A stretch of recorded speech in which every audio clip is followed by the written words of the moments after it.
আসসালামু আলাইকুম। আজকে রান্না করব গ্রামের পদ্ধতিতে সিম আলু দিয়ে বইত্যা শাক ভাজি। আর এই বইত্যা শাক ভাজি খুবই মজার হয় খেতে।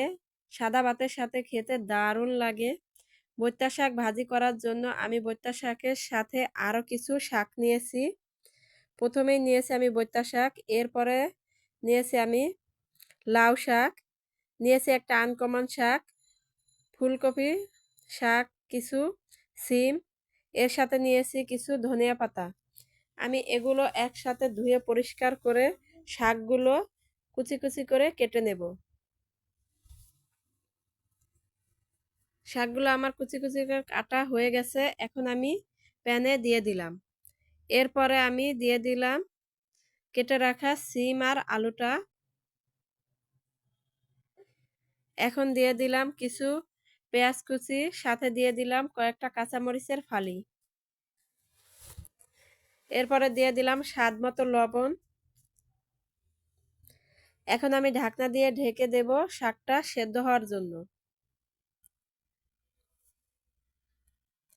কিছুক্ষণ পরে আমি ঢাকনা উঠিয়ে শাকটা একটু উল্টে পাল্টে দিচ্ছি।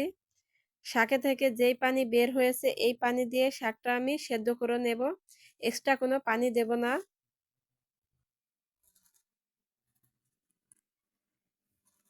এরপরে আমি ঢাকনা দিয়ে আবারও ঢেকে দিচ্ছি শাকটা পুরোপুরি সেদ্ধ হওয়ার জন্য।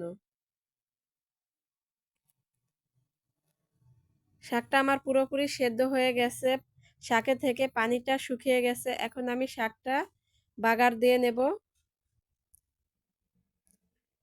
প্যানে দিয়ে দিলাম তেল, তেলটা গরম হয়ে গেলে আমি এতে কিছু রসুন কুচি, কয়েকটা শুকনো মরিচ দিয়ে দিলাম।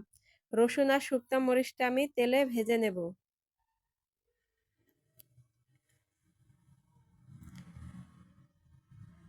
রসুন আর শুকনো মরিচটা আমার ভাজা হয়ে গেছে, এখন আমি সেদ্ধ করা শাকটা দিয়ে দিলাম। তেলের সাথে আমি শাকটা ভালো করে মিশিয়ে নেব। আমার শাক ভাজিটা প্রায় শেষের দিকে। যারা বৈত্যা শাক খেতে পছন্দ করেন তাদের কাছে ভালো লেগেছে আমার আজকের বৈত্যা শাক রেসিপি। আজকে এই শাকটা আমি গরম ভাতের সাথে পরিবেশন করেছি।